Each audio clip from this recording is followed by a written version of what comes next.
You like desire? We like it when you identify your desire and you're consciously aware of what it is.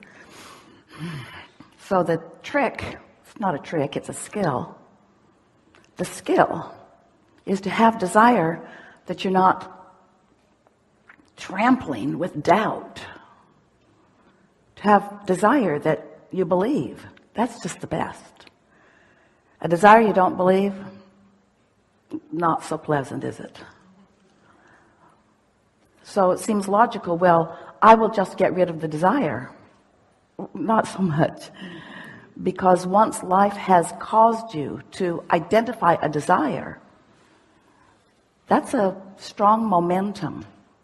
And it really is, even though sometimes it doesn't feel like it, the path of least resistance to line up with the desire rather than to rail against it.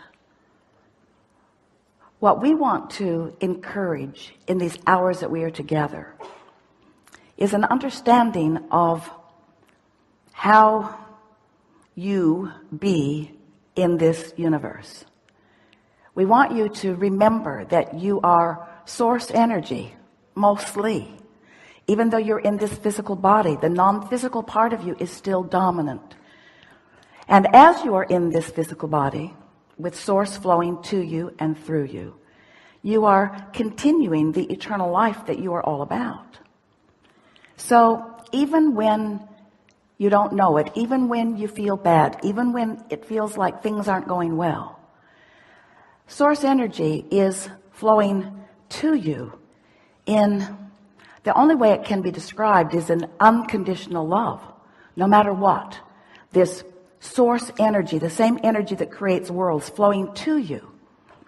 But how you allow yourself to be in that energy, we'd like you to feel this. It's like a permeation of environment all around you of well-being and appreciation.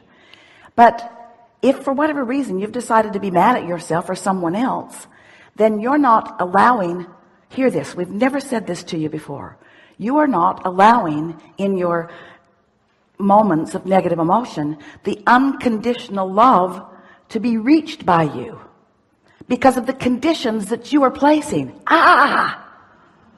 Can you hear that? Only you can block the unconditional love with the conditions that you place. These are my conditions. I don't like that person very much.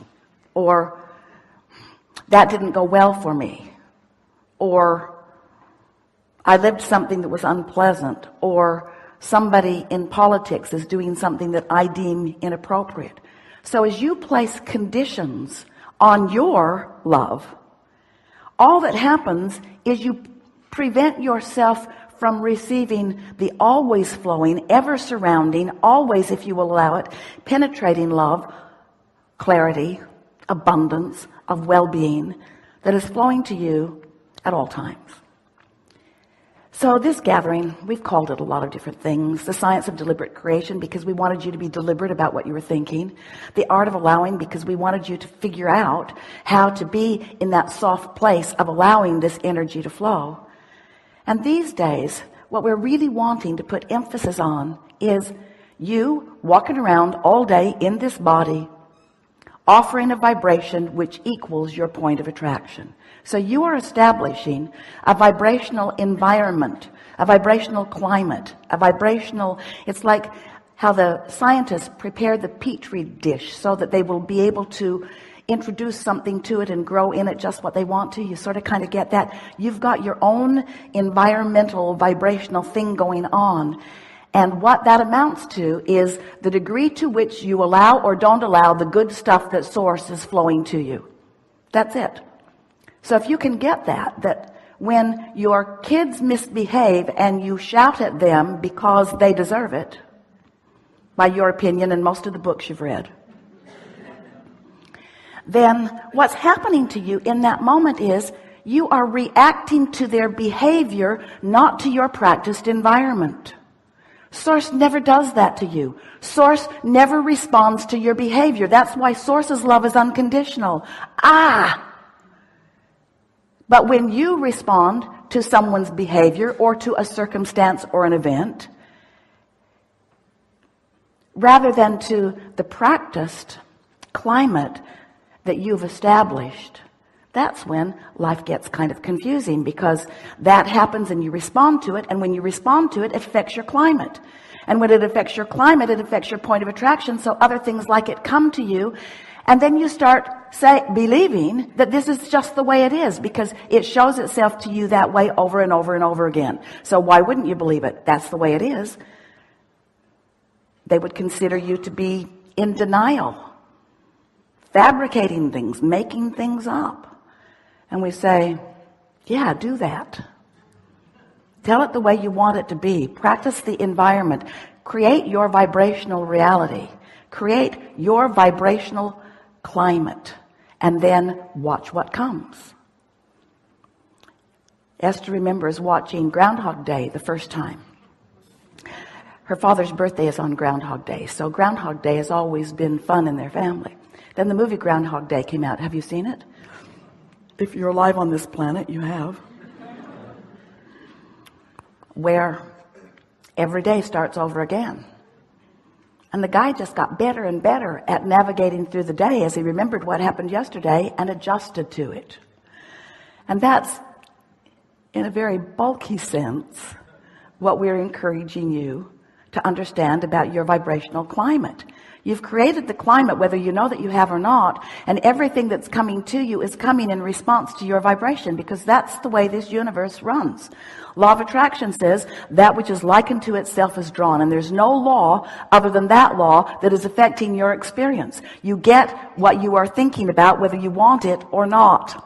That's just the way it is. So what you've practiced to be your vibrational countenance relative to money, relative to relationships, relative to home or business or life, relative to every subject in the world, what you've practiced yourself into thought about equals your vibrational environment, and then the universe, the world, the people around you, the circumstances and events, they can only show you what you've created. So everything that comes to you isn't about what anybody else is doing. It's about what you've got going on vibrationally. And of course, we acknowledge what you've got going on vibrationally is a lot about what you're observing out there, because you're often letting what you're observing out there affect what you're doing here. But you don't have to. There's this momentum thing that happens, though. Once it gets going, it's just easier to let it go that way, because it's difficult to turn it around. So we want to talk about momentum. We want to talk about deciding how you want to feel. We want to show you how to get this vibrational climate around yourself in an attitude that you'll like what flows into it. Because when you're in this vibrational place that is in sync with who you really are, your emotions raise from pure satisfaction to true passion and enthusiasm for life. You feel clear and sure and interested in life. You feel fun. Your timing is good. You feel vitality. Everything about your world feels good to you once you deliberately prepare your vibrational environment to be the receiver of the things that it must receive, because law of attraction will not give to you something that you have not practiced. We always like to put this analogy in early in our conversations with you. Sometimes it is as if you are saying to us, Abraham, I've jumped out of an airplane and I don't have a parachute. Would you please advise me as what to do now? And we always say, hang on, it will be over in a little while. Because there is a momentum at that stage that there is not likely an action that you're going to find that is going to dramatically change the outcome, because you waited too long before you addressed it. You let the momentum get going too far. Well, no big deal. The momentum will peter out. And when you sleep tonight, the momentum will stop altogether. And in the morning when you awaken, you have the option of beginning your momentum in a way that creates a vibrational atmosphere that you will like what comes to it. So since we've been talking like this, Esther has been thinking a lot about creating her vibrational atmosphere. And she's saying to herself often, and it will serve you well too, I want to respond to what's happening out there in the world, or happening to me, happening anywhere that I'm involved with it or observing it.